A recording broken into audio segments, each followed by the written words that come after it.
ನಮಸ್ಕಾರ ವಿದ್ಯಾರ್ಥಿಗಳೇ. ಈ ಮೊದಲನೇ ಘಟಕ ಶಿಕ್ಷಣಶಾಸ್ತ್ರಕ್ಕೆ ಸಂಬಂಧಪಟ್ಟಂಗೆ ಶಿಕ್ಷಣದ ಪರಿಕಲ್ಪನೆ ಅಂತಕ್ಕಂಥದ್ದು.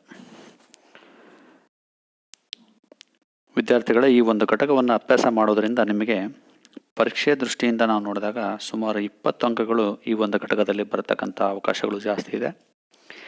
ಹೀಗಾಗಿ ಈ ಒಂದು ಘಟಕವನ್ನು ಪರಿಪೂರ್ಣವಾಗಿ ನೀವು ಅರ್ಥೈಸ್ಕೊಳ್ತಕ್ಕಂಥದ್ದು ಭಾಳ ಅಗತ್ಯವಾಗಿರ್ತದೆ. ಅಷ್ಟೇ ಅಲ್ಲ, ಈ ಒಂದು ಘಟಕವನ್ನು ನಾವು ಅಧ್ಯಯನ ಮಾಡೋದರಿಂದ ಸಂಪೂರ್ಣವಾಗಿರ್ತಕ್ಕಂಥ ಒಂದು ಧನಾತ್ಮಕ ಮನೋಭಾವ ಮತ್ತು ನಮ್ಮ ಜವಾಬ್ದಾರಿ ಮತ್ತು ನಮ್ಮಲ್ಲಿ ಉತ್ತಮವಾಗಿರ್ತಕ್ಕಂಥ ಮನೋಭಾವವನ್ನು ಹೊಂದತಕ್ಕಂಥ ಉತ್ತಮ ಕೌಶಲ್ಯಗಳನ್ನು ಬೆಳೆಸ್ಕೊಳ್ತಕ್ಕಂತಹ ಉತ್ತಮ ಚಿಂತನೆಗಳನ್ನು ಮಾಡ್ತಕ್ಕಂತಹ ಒಂದು ಪ್ರಭುತ್ವ ಇಲ್ಲಿ ಪಡೀಲಿಕ್ಕೆ ಅವಕಾಶ ಇರುತ್ತೆ.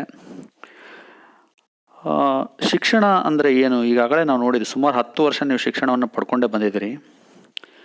ಇದರ ಒಂದು ಪರಿಕಲ್ಪನೆ ಅಂತ ನಾವು ನೋಡಿದಾಗ ಇಲ್ಲಿ ಒಂದು ಪ್ರಶ್ನೆ ಬರುತ್ತೆ.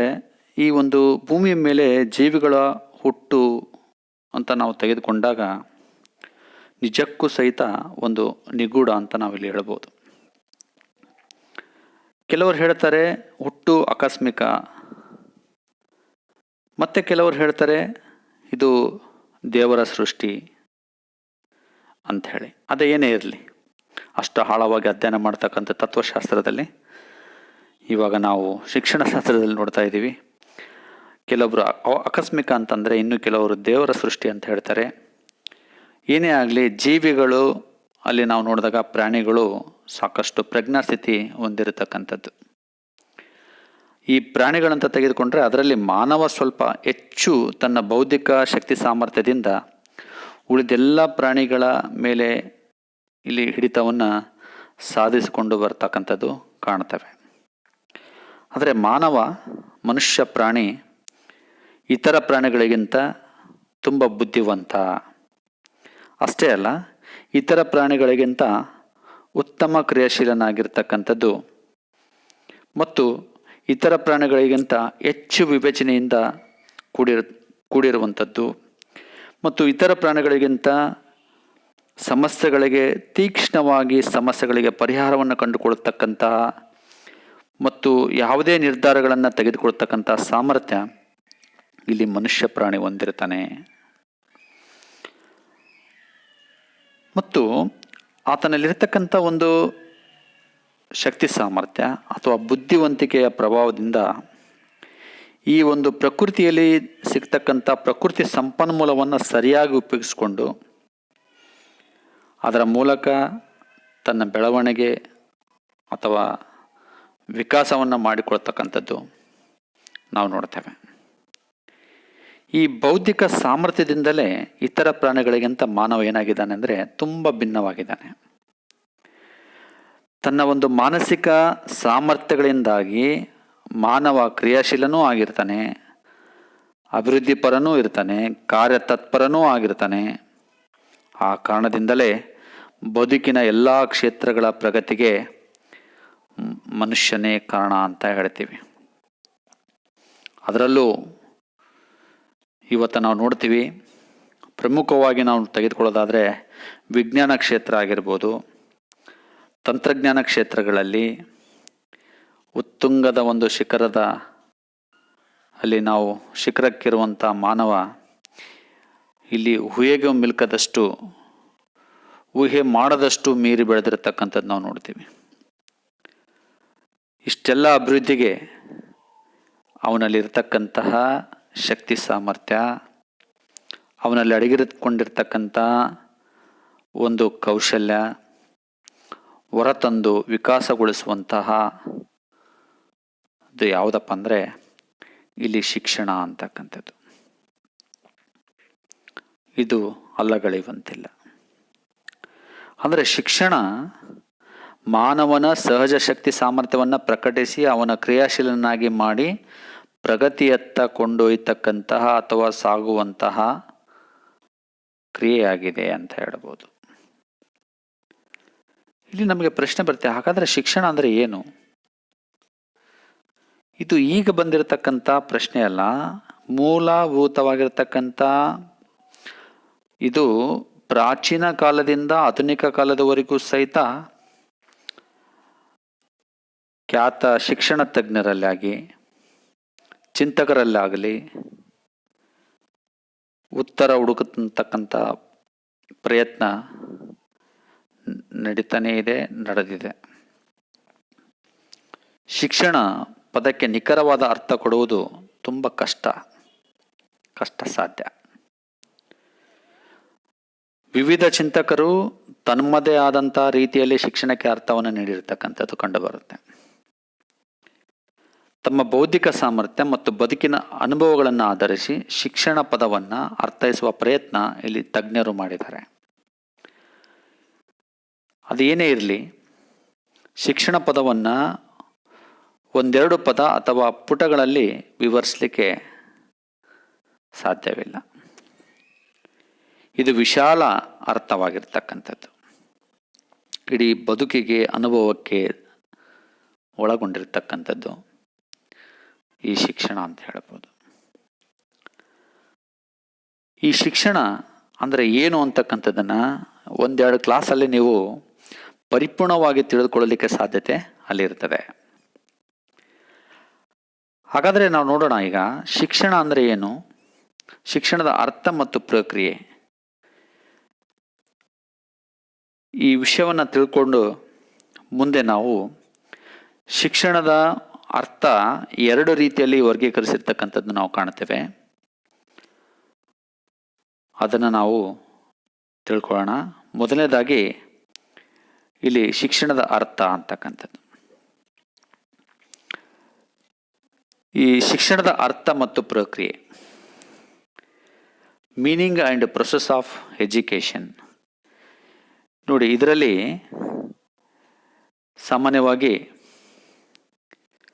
ನಿಮಗೆ 1 ಅಂಕ 2 ಅಂಕ ಬರಲಿಕ್ಕೆ ಅವಕಾಶ ಇದೆ.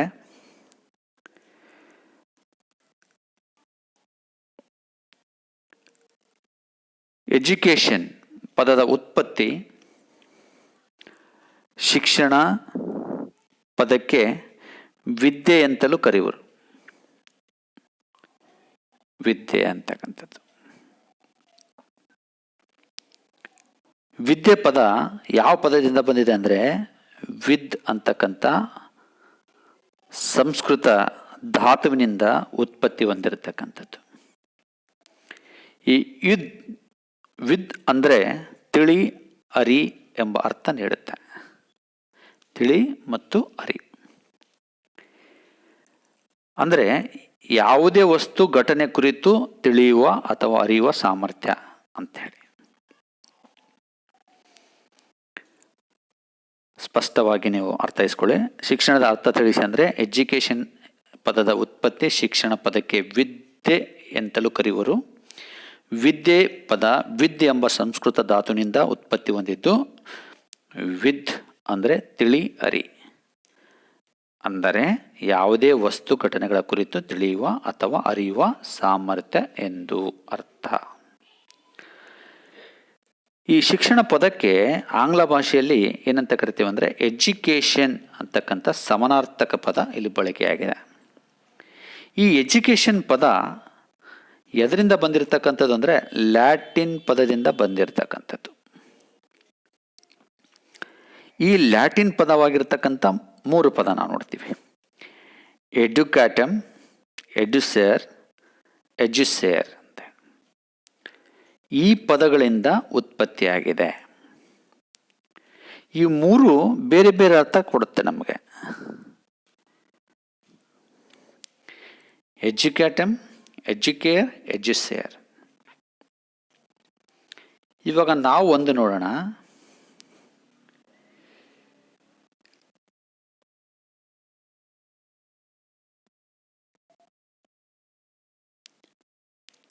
ಎಜುಕೇಟಮ್. ಎಜುಕೇಟಮ್ ಅಂದರೆ ಟು ಟ್ರೈನ್ ಅಂತ, ಅಥವಾ act of teaching R training.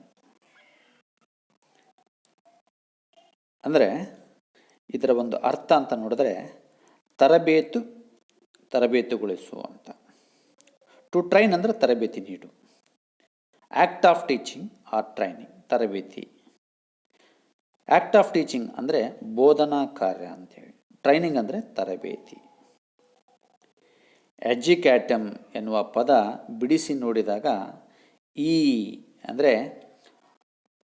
From inside, ಒಳಗಿನಿಂದ ಅಥವಾ ಆಂತರಿಕತೆಯಿಂದ. ಡುಖೋ ಎಂದರೆ ಟು ಲೀಡ್ ಔಟ್, ಹೊರಗೆ ದಾರಿ ತೋರಿಸು. ಅಂದರೆ ಆಂತರಿಕತೆಯಿಂದ ಹೊರಗೆ ದಾರಿ ತೋರಿಸು, ಒಳಗಿನಿಂದ ಹೊರಗೆ ದಾರಿ ತೋರಿಸು. ಟು ಲೀಡ್ ಔಟ್ ಅಂದರೆ ಆಂತರಿಕತೆಯನ್ನು ಬಾಹ್ಯತೆಗೆ ತರುವ ವಿಧಾನವೇ ಶಿಕ್ಷಣ ಅಂತಕ್ಕಂಥದ್ದನ್ನ ಇಲ್ಲಿ ಹೇಳ್ತಾರೆ ನೋಡಿ. ಅಂದರೆ ಮಗುವಿನಲ್ಲಿ ಅಡಗಿರ್ತಕ್ಕಂಥ ಅಂತರ್ಶಕ್ತಿಯನ್ನು ಹೊರತಂದು ವಿಕಸಿಸುವಂತೆ ಮಾರ್ಗದರ್ಶನ ಮಾಡತಕ್ಕಂತಹ ವಿಧಾನ ಇದೆಯಲ್ಲ, ಅದಕ್ಕೆ ನಾವು ಶಿಕ್ಷಣ ಅಂತ ಕರಿಬಹುದು ಅಂತ ಹೇಳ್ತಾರೆ. ಎಡ್ಯುಕ್ಯಾಟಮ್ ಇದು ಒಂದು ಅರ್ಥ ಕೊಡುತ್ತೆ. ಇನ್ನು ಎಡ್ಯುಕೇರ್, ಟು ಬ್ರಿಂಗ್ ಅಪ್, ಇದು ಒಂದು ಅರ್ಥ ಕೊಡುತ್ತೆ. ಮೇಲಕ್ಕೆತ್ತ ಅಂತೇಳಿ. ಇದರ ಅರ್ಥ ಬೆಳೆಸು ಮತ್ತು ಪೋಷಿಸು, ಬೆಳೆಸು ಮತ್ತು ಪೋಷಿಸು.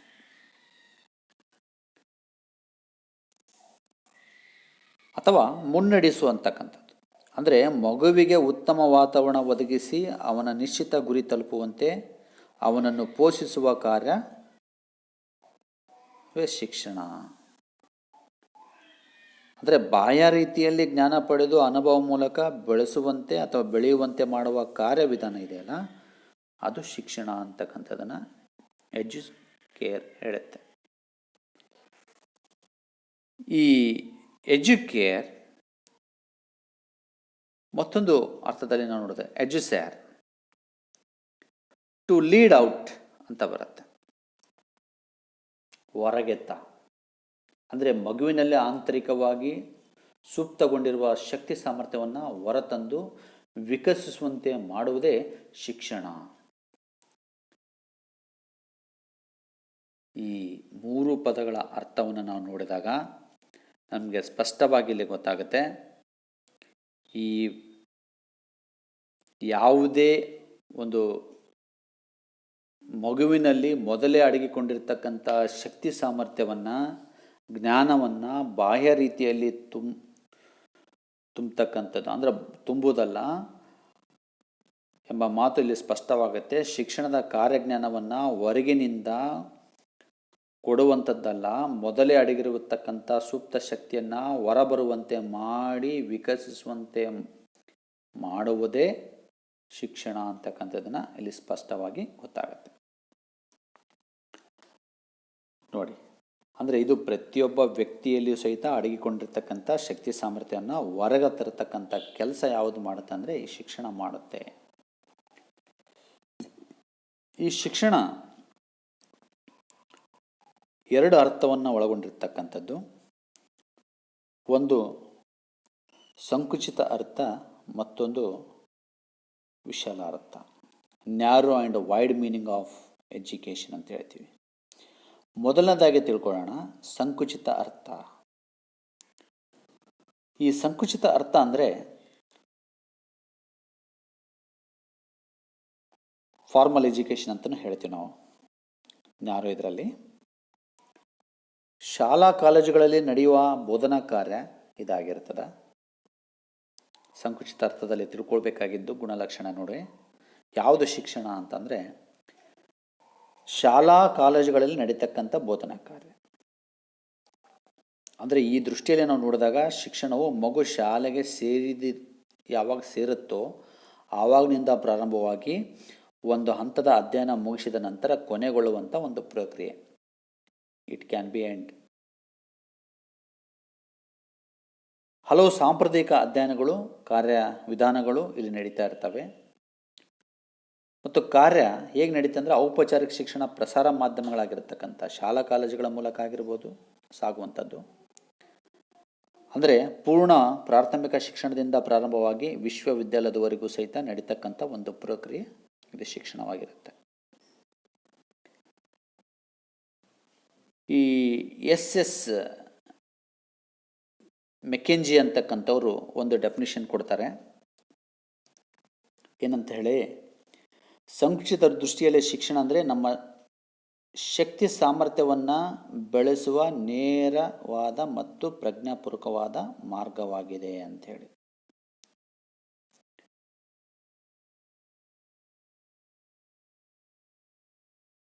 ಇನ್ನು ಇದರ ಅರ್ಥ, ಸಂಕುಚಿತ ಅರ್ಥದಲ್ಲಿ ಶಿಕ್ಷಣ ಒಂದು ಉದ್ದೇಶಪೂರ್ವಕವಾಗಿ ನಡೀತಕ್ಕಂಥ ಒಂದು ಕಾರ್ಯಚಟುವಟಿಕೆ ಅಂತ ಗೊತ್ತಾಗುತ್ತೆ. ಅಂದರೆ ಇಲ್ಲಿ ಶಿಕ್ಷಣ ಪಡೆಯುವವನ ವರ್ತನೆ ಪರಿವರ್ತನೆ ಮಾಡತಕ್ಕಂಥ ಒಂದು ಕ್ರಿಯಾ ಚಟುವಟಿಕೆ, ಅವನಲ್ಲಿ ವಿಶಿಷ್ಟ ರೀತಿಯ ಜ್ಞಾನ ಮತ್ತು ಕೌಶಲ್ಯ ಬೆಳೆಸ್ತಕ್ಕಂಥ ಒಂದು ವಿಧಾನ, ಅದು ಸಂಕುಚಿತ ಅರ್ಥದಲ್ಲಿ ನಾವು ಕಾಣುತ್ತೇವೆ. ಆದರೆ ನಿಮಗೆ ಇನ್ನೂ ಸ್ವಲ್ಪ ಅರ್ಥ ಆಗುವಂಥ ರೀತಿಯಲ್ಲಿ ಹೇಳೋದಾದರೆ, ಶಿಕ್ಷಣ ಶಾಲಾ ಬೋಧನೆಗೆ ಮಾತ್ರ ಸೀಮಿತವಾಗಿರ್ತಕ್ಕಂಥದ್ದು. ಮಗು ಉದ್ದೇಶಪೂರ್ವಕವಾಗಿರ್ತಕ್ಕಂಥ ಕಾರ್ಯಚಟುವಟಿಕೆಯಲ್ಲಿ ತೊಡಗ್ತಕ್ಕಂಥದ್ದು, ವಿಶೇಷ ರೀತಿಯ ಜ್ಞಾನ ಕೌಶಲ್ಯಗಳನ್ನು ಬೆಳೆಸ್ಕೊಳ್ತಕ್ಕಂಥ ಒಂದು ಕಾರ್ಯ ಇದು. ಇದಕ್ಕೆ ನಿರ್ದಿಷ್ಟ ಸಮಯ ಇರುತ್ತೆ, ಸ್ಥಳ ಇರುತ್ತೆ, ವೇಳಾಪತ್ರಿಕೆ ಇರುತ್ತೆ, ಪಠ್ಯಕ್ರಮ ಇರುತ್ತೆ, ಅರ್ಹತೆ ಹೊಂದಿರತಕ್ಕಂಥ ಬೋಧಕರ ಮಾರ್ಗದರ್ಶನದಲ್ಲಿ ಈ ಕ್ರಿಯೆ ನಡೀತಾ ಇರುತ್ತೆ. ಇದು ಪೂರ್ವ ಯೋಜಿತವಾಗಿರುತ್ತೆ, ವ್ಯವಸ್ಥಿತವಾದಂಥ ರೀತಿಯಲ್ಲಿ ಇರುತ್ತೆ. ನಿರ್ದಿಷ್ಟ ಸಮಯದವರೆಗೂ ನಡೀತಕ್ಕಂಥ ಒಂದು ಕ್ರಿಯೆ ಯಾವುದಿರುತ್ತೋ ಅದು ಸಂಕುಚಿತ ಅರ್ಥ ಅಂತ ಹೇಳ್ತೀವಿ. ಇನ್ನು ಮತ್ತೊಂದಾಗಿ ನೋಡೋಣ, ವಿಶಾಲ ಅರ್ಥ, ವೈಡ್ ಮೀನಿಂಗ್ ಆಫ್ ಎಜುಕೇಷನ್ ಅಂತ ಹೇಳ್ತೀವಿ. ಅಂದರೆ ವಿಶಾಲ ಅರ್ಥದಲ್ಲಿ ನಾವು ಶಿಕ್ಷಣ ಅಂದರೆ ಮಗು ಅಥವಾ ವ್ಯಕ್ತಿ ಜೀವನ ಪರ್ಯಂತವಾಗಿ ಸಾಗುವಂಥ ನಿರಂತರ ಕಾರ್ಯ ಅಂತ ಹೇಳ್ತೀವಿ. Education start from home to tomb. ತಜ್ಞರು ಹೇಳಿದ್ದಾರೆ, ಶಿಕ್ಷಣ ಎಲ್ಲಿಂದ ಎಲ್ಲಿವರೆಗೂ, ಗರ್ಭದಿಂದ ಗೋರಿಯವರೆಗೆ ಅಂತ. ಈ ದೃಷ್ಟಿ ನಾವು ನೋಡಿದಾಗ ಶಿಕ್ಷಣ ಕೇವಲ ಶಾಲಾ ಕಾಲೇಜುಗಳಲ್ಲಿ ನಡೀತಕ್ಕಂಥ ಬೋಧನಾ ಕಾರ್ಯಕ್ಕಷ್ಟೇ ಸೀಮಿತ ಅಲ್ಲ ಎಂಬ ವಿಚಾರ ಇಲ್ಲಿ ಸ್ಪಷ್ಟವಾಗಿ ಗೊತ್ತಾಗುತ್ತೆ. ಸಂಕುಚಿತದಲ್ಲಿ ನೋಡಿದೆ ನಾವು ನಿರ್ದಿಷ್ಟವಾಗಿರ್ತದೆ, ಬಟ್ ಇಲ್ಲಿ ಇಲ್ಲ. ಫ್ರಾಮ್ ಹೋಮ್ ಟು ಟೂಮ್, ಗರ್ಭದಿಂದ ಗೋರಿಯವರೆಗೆ ಅಂತ ಹೇಳುತ್ತೆ. ಅಂದರೆ ಮಗು ತನ್ನ ಜೀವನದುದ್ದಕ್ಕೂ, ಅಂದರೆ ಜನನದಿಂದ ಮರಣದವರೆಗೂ ಪಡೆಯುವ ಎಲ್ಲ ರೀತಿಯ ಅನುಭವ ಹಾಗೂ ಜ್ಞಾನವೇ ಶಿಕ್ಷಣ ಅಂತಕ್ಕಂಥ. ಇದು ಒಂದು ನಿರಂತರ ಕ್ರಿಯೆಯಾಗಿದ್ದು ಮಗು ಮತ್ತು ವ್ಯಕ್ತಿಯ ಸ್ವತಂತ್ರಪೂರ್ಣ ಅನಿಯಂತ್ರಿತ ಪರಿಸರದಲ್ಲಿ ಸಹಜ ಸ್ವಭಾವ ಗುಣಗಳಿಗೆ ಅನುಗುಣವಾಗಿ ಸ್ವಯಂ ವಿಕಾಸಗೊಳ್ಳುವಂಥ ಒಂದು ವಿಧಾನವಾಗಿರುತ್ತದೆ. ಅದೇ ವಿಶಾಲಾರ್ಥದಲ್ಲಿ ಎಸ್ ಮೆಕೆಂಜಿ ಅವರು ಹೇಳ್ತಾರೆ, ಶಿಕ್ಷಣ ಜೀವನ ಪರ್ಯಂತ ಸಾಗುವ ಪ್ರಕ್ರಿಯೆಯಾಗಿದೆ, ಬದುಕಿನ ಎಲ್ಲ ಅನುಭವಗಳಿಂದ ಪ್ರಭಾವಗೊಳ್ಳುವ ಪ್ರಕ್ರಿಯೆಯಾಗಿದೆ ಅಂತೇಳಿ. ಡಮ್ ವಿಲ್ ಅವರು ಹೇಳ್ತಾರೆ, ಶಿಕ್ಷಣ ಪ್ರಕ್ರಿಯೆಯ ಹುಟ್ಟು ಸಾವಿನ ಮಧ್ಯೆ ಜೀವನದ ಮೇಲೆ ಪ್ರಭಾವ ಬೀರುವ ಎಲ್ಲ ಅಂಶಗಳೇ ಈ ಒಂದು ಶಿಕ್ಷಣವಾಗಿದೆ ಅಂಥೇಳಿ. ವಿದ್ಯಾರ್ಥಿಗಳೇ, ಈ ಎರಡು ಅರ್ಥಗಳನ್ನು ನಾವು ನೋಡ್ಕೊಂಡಿದ್ದೀವಿ. ಅಂದರೆ ಪ್ರತಿ ಕ್ಷಣ, ಪ್ರತಿದಿನ, ಪ್ರತಿ ವ್ಯಕ್ತಿಗೆ ಪಾಠ ಕಲಿಸ್ತದೆ. ಮಗು ಬೆಳೆಯುತ್ತಾ ಹೋದಂತೆಲ್ಲ ಆ ಮಗು ತನ್ನ ಕುಟುಂಬದಿಂದ, ಸಂಬಂಧಿಕರಿಂದ, ಸ್ನೇಹಿತರಿಂದ, ನೆರೆಹೊರೆಯವರಿಂದ, ಸಮಾಜದಿಂದ, ಸಮೂಹ ಮಾಧ್ಯಮಗಳಿಂದ, ಪ್ರವಾಸ ಕೈಗೊಳ್ಳುವುದರ ಮೂಲಕ, ಎಲ್ಲ ರೀತಿಯ ಮಾಧ್ಯಮಗಳಿಂದ ಪ್ರಭಾವಿತನಾಗಿ ತನ್ನ ಬದುಕನ್ನು ರೂಪಿಸಿಕೊಳ್ತಕ್ಕಂಥದ್ದು ಮತ್ತು ಶಾಲೆಯಲ್ಲಿ ಪಡೆಯಲು ಸಾಧ್ಯವಾಗದ ಬದುಕಿಗೆ ಸಂಬಂಧಿಸಿರ್ತಕ್ಕಂಥ ನೂರಾರು ಅನುಭವಗಳನ್ನು ಈ ಮಗು ಶಾಲೆಯಿಂದ ಹೊರಗೆ ಕಲೀಲಿಕ್ಕೆ ಒಂದು ಅವಕಾಶ ಇಲ್ಲಿ ಇರುತ್ತೆ.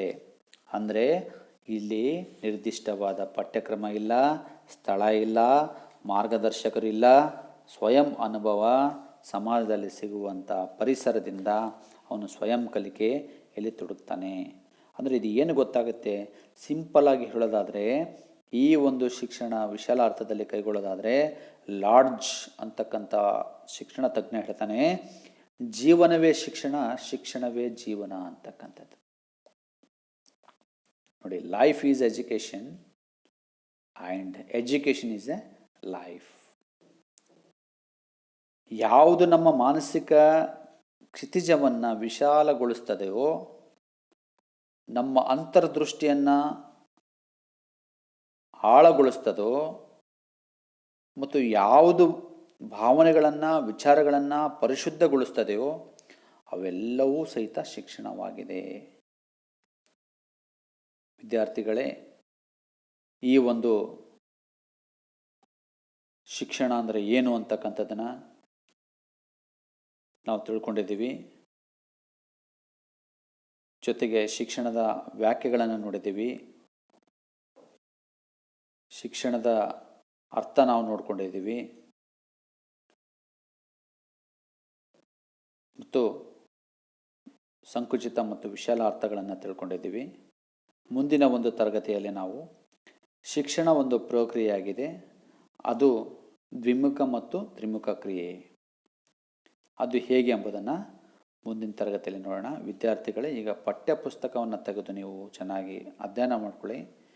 ಯಾವುದೇ ಸಮಸ್ಯೆಗಳಿದ್ದರೂ ನನ್ನ ನಂಬರ್ ನಿಮ್ಗೆ ಆಲ್ರೆಡಿ ವಾಟ್ಸಪ್ಪಲ್ಲಿ ಬಂದಿದೆ, ನೀವು ಕಾಲ್ ಮಾಡಿಬಿಟ್ಟು ಸಮಸ್ಯೆಗೆ ಪರಿಹಾರ ಪಡಿಬೋದು. ಮತ್ತು ನೇರವಾದ ತರಗತಿಗಳು ಇದೇ ಒಂದು ತಿಂಗಳಲ್ಲಿ ಪ್ರಾರಂಭವಾಗ್ತದೆ ಅಂತ ಹೇಳ್ತಾರೆ. ಪ್ರಾರಂಭವಾದಾಗ ಮತ್ತೆ ಇದನ್ನು ಪುನರ್ಮನನ ಮಾಡುತ್ತಾ ಮುಂದಿನ ಒಂದು ಪಾಠಗಳನ್ನು ಅರ್ಥೈಸ್ಕೊಳ್ಳೋಣ. ಅಲ್ಲಿವರೆಗೂ ನಾನು ಹೇಳ್ತಕ್ಕಂಥ ಪಾಠವನ್ನು ಗಮನವಿಟ್ಟು ಕೇಳಿ. ನಮಸ್ಕಾರ ವಿದ್ಯಾರ್ಥಿಗಳೇ, ಮುಂದಿನ ವಿಡಿಯೋದಲ್ಲಿ ಮತ್ತೆ ನಾವು ಭೇಟಿಯಾಗೋಣ.